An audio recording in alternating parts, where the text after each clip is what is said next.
Hi.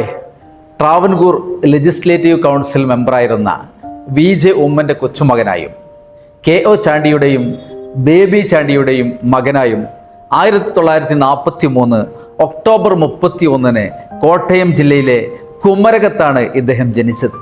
ചെറുപ്പം മുതലേ നേതൃത്വ പാടവം കാണിച്ചിരുന്ന ഇദ്ദേഹം 1961-62 കാലഘട്ടത്തിൽ ബാലജനസഖ്യം സംസ്ഥാന പ്രസിഡന്റായി തിരഞ്ഞെടുക്കപ്പെട്ടു.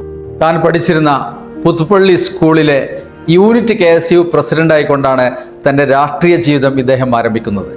1967-69 കാലഘട്ടത്തിൽ KSU സംസ്ഥാന പ്രസിഡന്റായിട്ടും അദ്ദേഹം തിരഞ്ഞെടുക്കപ്പെട്ടു.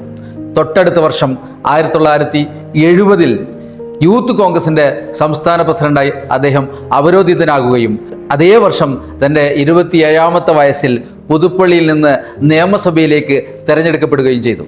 പിന്നീടുള്ള 5 പതിറ്റാണ്ട് കാലം പുതുപ്പള്ളിയെ നിയമസഭയിൽ പ്രതിനിധീകരിച്ചത് അദ്ദേഹം തന്നെയായിരുന്നു. മാത്രമല്ല 2 തവണ കേരളത്തിൻ്റെ മുഖ്യമന്ത്രിയായിക്കൊണ്ട് ഒരു രാഷ്ട്രീയ നേതാവ് എങ്ങനെ ആയിരിക്കണമെന്നും എങ്ങനെ ആകരുത് എന്നും കേരള ജനതയെ പഠിപ്പിച്ചു. മത രാഷ്ട്രീയ വർഗ വർണ്ണ വ്യത്യാസമില്ലാതെ കേരള ജനതയുടെ മുഴുവൻ മനസ്സിൽ ഒരു കൂടുകൂട്ടി താമസിക്കുന്ന ആ മനുഷ്യനാണ് കുഞ്ഞൂഞ്ഞെന്നറിയപ്പെടുന്ന ഉമ്മൻചാണ്ടി. നിങ്ങളൊന്ന് ആലോചിച്ച് നോക്കൂ, എത്ര സ്നേഹത്തോടു കൂടി എത്ര കരുതലോടു കൂടിയാണ് ആ മനുഷ്യൻ ഈ ജനങ്ങളുമായി ഇടപഴകിയിട്ടുള്ളത്. ശ്രദ്ധിക്കുക, ഇത് ഒരു അപൂർവ ജന്മമാണ്. അങ്ങനെയാകാൻ എല്ലാവർക്കും സാധിക്കണം.